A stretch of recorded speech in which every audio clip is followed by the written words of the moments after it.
Well, I think it's time for another update on my Triumph Stag.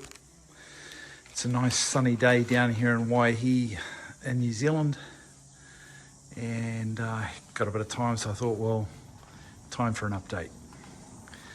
Okay, so just going through some of the things that I've been doing to the vehicle since the last video.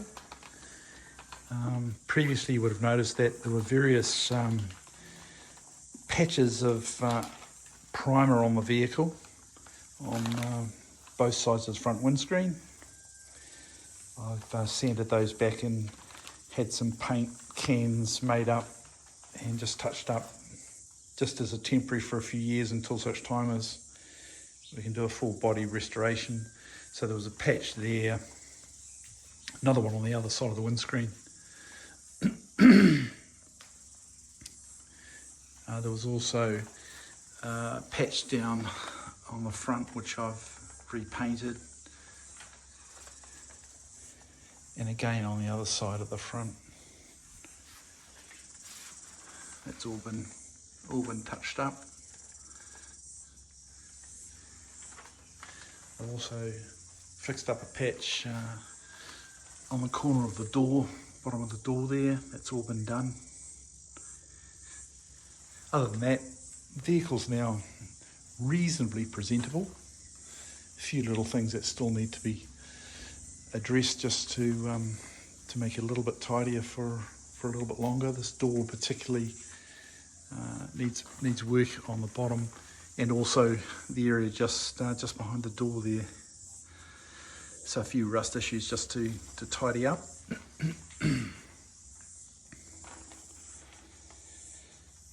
Okay, what else have we done? We've replaced the both wing mirrors. These wing mirrors were obtained through Rimmers in the UK.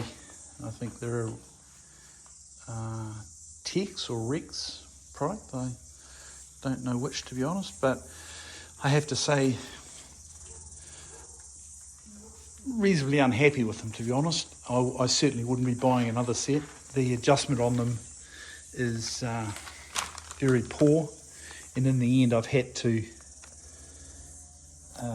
put in some packers in here and also under here just to be able to get enough adjustment on the mirror to be able to make them work, and that's on both sides. So there, they look the part and they do work, but not entirely happy with them. The other thing I've done, I've had new door handles for a while. These are the plastic ones that obtained from England. Decided to replace those the other day as I had some time. Worked out well, and I also had some new rubbers for the quarter lights here. So decided to replace this side while I had the door in bits. That turned into a bit of a challenge. I managed to get the quarter light window out okay, but there's a shaft on the bottom of the quarter light here which runs into the door and into the winder mechanism, and getting the quarter light back in, there's a tube which the shaft goes through, and I had a hell of a job getting that back in, and nearly pulled the whole window out to see if I could get the quarter light in with the window out, but fortunately just at the last minute managed to get it through and together. So the other side I've put off for a little while.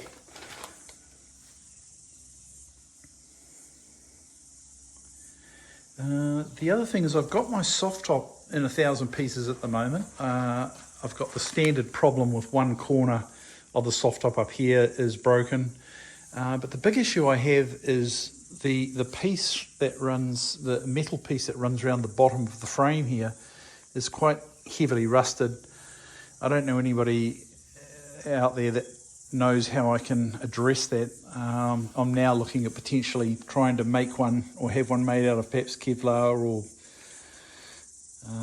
carbon fibre, something like that, but yeah, just not quite sure what to do about that just at this stage. Doesn't appear to be a product that's or or a part that's available to purchase. Just going underneath the car for a second, I've replaced the rear axles in the car, getting rid of the universal joints set up, and purchased some CV type axles and hubs. These work fantastically well. I think on this side, the rationale behind that was this side was starting to wear. So I decided to, rather than repair the side, I decided to bite the bullet and get the CV axles, which I don't regret doing. Diff in this particular car, I think, is a 2.5 PI. It does have the Stag rear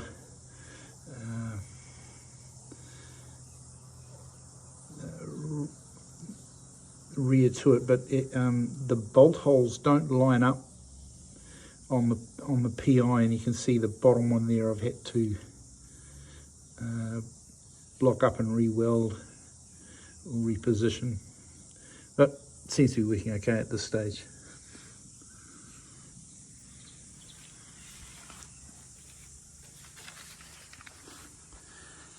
Okay, we'll get off into inside of the car. Couple of things we've done in here. First up, the vehicle originally was an automatic, and a previous owner had converted it to manual.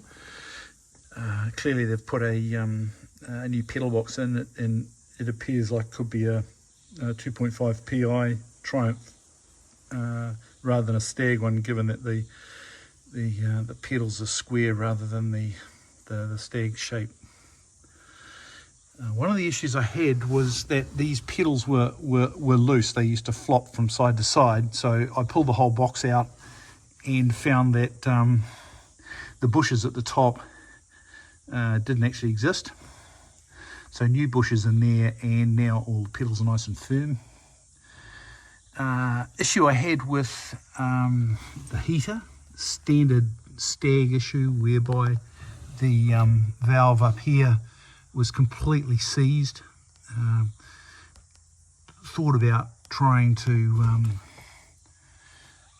sort that out inside the car, and I decided in the end to completely remove all the dash, take the heater out, dismantled the heater and replaced all of the foam pads inside, and was able to remove that valve and replace it, and now heater's operating or functioning well.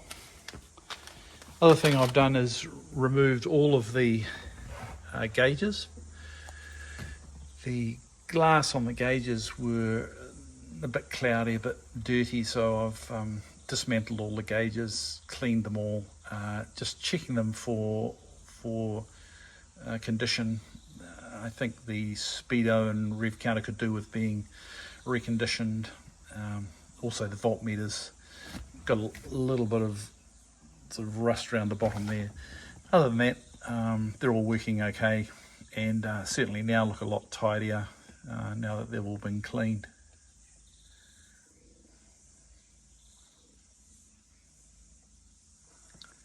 I think that's about it for the inside.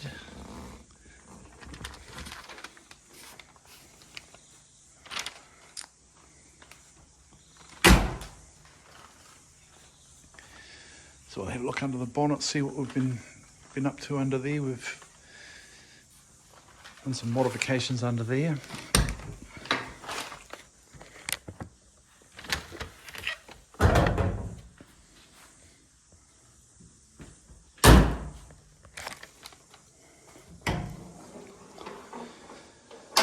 Okay.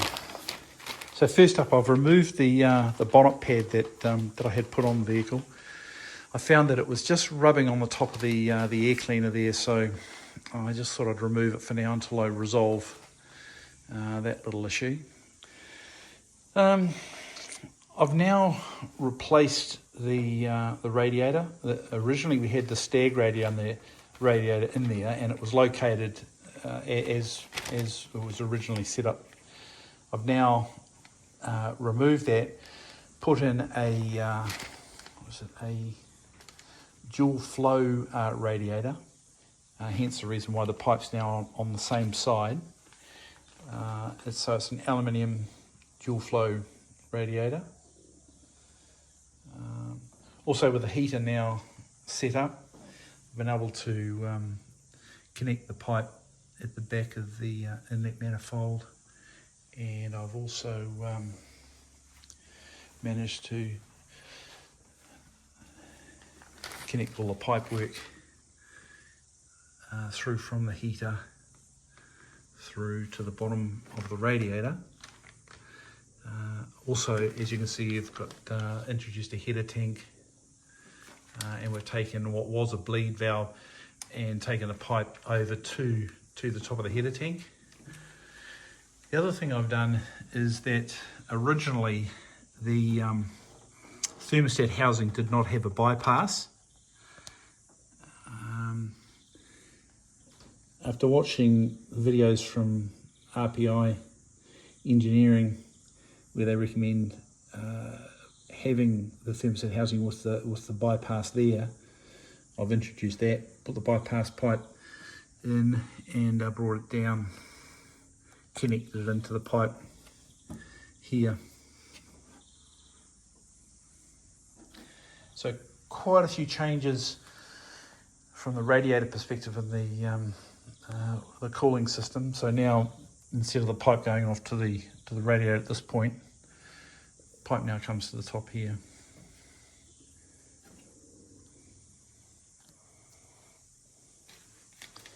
The headers I've had ceramic coated, just to try and help dissipate heat a bit.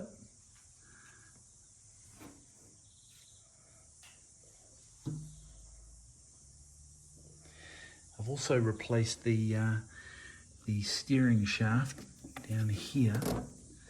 I found there was a little bit of play in one of the universal joints, so we'll put a brand new one on there.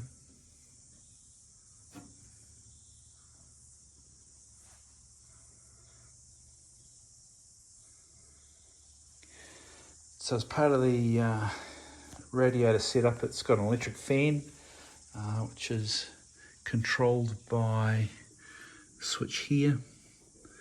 What I found was that at times the fan wasn't coming on as quickly as I'd like, so I've now introduced a manual switch just by the steering wheel, so that if temperature's starting to rise beyond normal, I can actually manually flick the fan on and get it going sooner, rather than what was happening where the fan was coming in a little bit late for my liking.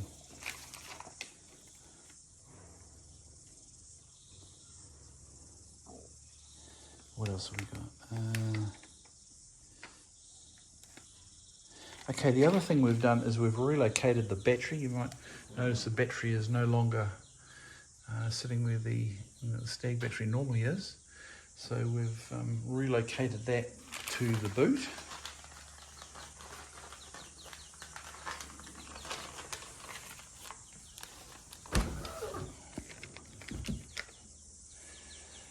So that's the setup I have now.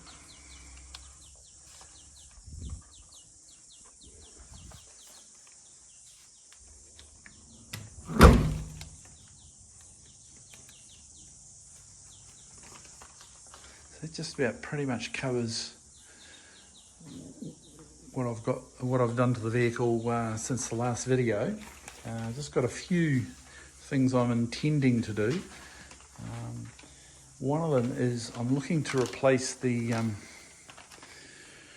Edelbrock inlet manifold that I have at the moment with an Offenhauser one. The main reason for that is that the Offie is, I'm told, about 25 mils lower than the Edelbrock, which will give me clearance from the air cleaner through to the bonnet pad. Just give me a little bit more breathing space to give me some options around air cleaners as well. I'm thinking of introducing an oil catch can to the breather here. Given it's an older motor, there's a little bit of blow by. I'm just not entirely happy with any oil that does come into the carburetor via the breather. So just thinking of introducing a catch can between here and the air cleaner.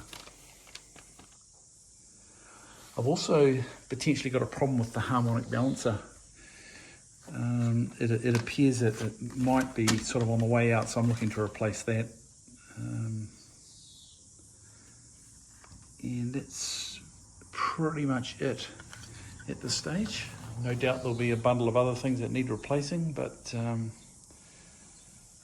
at this stage, that's where we're up to currently with my Stag.